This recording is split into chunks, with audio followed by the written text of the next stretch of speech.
Je m'appelle Stéphane Lavignotte, j'ai d'abord été journaliste, puis pasteur de l'Église protestante unie à la Mission populaire évangélique de France, qui est une église qui regroupe 12 lieux qui sont des centres sociaux, des maisons de quartier, engagés dans les milieux populaires, avec les habitants des grands ensembles, les migrants, les personnes à la rue, qui essayent de vivre et manifester l'évangile en milieu populaire.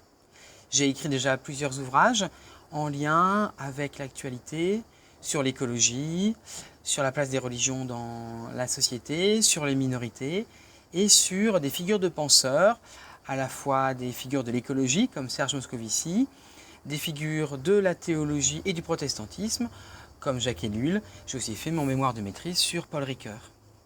Pour ma thèse, je me suis intéressé à André Dumas.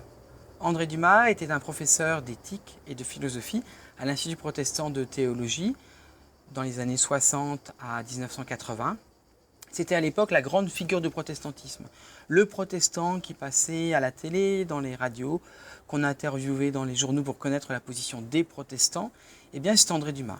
Et quand les protestants voulaient savoir ce qui se passait dans la société, eh bien on interrogeait André Dumas.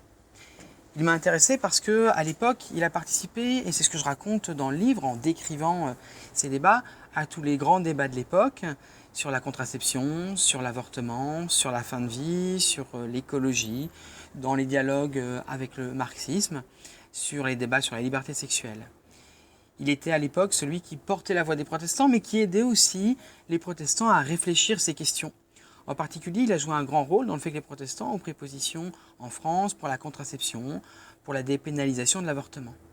Sa figure m'a intéressé parce qu'à un moment, dans le protestantisme, et on l'a vu au moment des débats sur le mariage pour tous, a fortiori sur la PMA, on a eu l'impression que le protestantisme était piégé entre d'un côté bénir, de l'autre maudire les évolutions de la société. Il me semble que l'intérêt de relire André Dumas, c'est qu'on peut sortir de cette alternative impossible. Dumas ne maudit pas ou ne bénit pas les évolutions, il les réfléchit parce qu'il les habite. J'ai essayé dans ce livre de montrer les différents gestes grâce auxquels André Dumas habite les débats de la société pour essayer de les penser et pour donner à entendre une parole protestante originale. Les différents gestes qui sont ceux d'André Dumas, c'est d'abord de faire une éthique embarquée. Une éthique embarquée, c'est une éthique qui est présente réellement au sujet, dans les sujets dont il parle. Son premier engagement a été sur la contraception. Il militait à l'époque avec les militants de jeunes femmes, qui était le mouvement des jeunes femmes protestantes, qui ont participé à créer le mouvement du planning familial. Il a créé ensuite l'Association nationale pour l'étude de l'avortement, qui a été une des associations qui a rouvert, qui a permis qu'en France, ce débat ait réellement lieu et qu'il y ait en 1974 la loi Veil qui dépénalisait l'avortement. Dans ces deux cas, il part réellement de la réalité et des problèmes qui se posent dans la réalité. Il s'oppose à une éthique qui serait une éthique d'abord des préoccupations normatives, c'est-à-dire on aurait des grandes normes, des grandes valeurs, et puis c'est à partir de ces valeurs qu'on jugerait et qu'on prendrait des décisions sur la réalité de ce que vivent les gens. Le mouvement de Dumas, il est complètement autre. Il part des questions réelles qui se posent pour les gens, les familles, les couples qui sont face à la question d'avoir ou pas un nouvel enfant, qui se posent la question de est-ce que je dois avorter ou pas. Il part de ces questions-là et à partir de là, il essaie de les penser réellement pour aider les gens à vivre. André Dumas m'a aussi intéressé parce que il me semble que dans la société dans laquelle nous sommes, on a souvent dit que les religions n'avaient plus de place. Et puis les sociologues des religions nous disent que c'est un peu différent.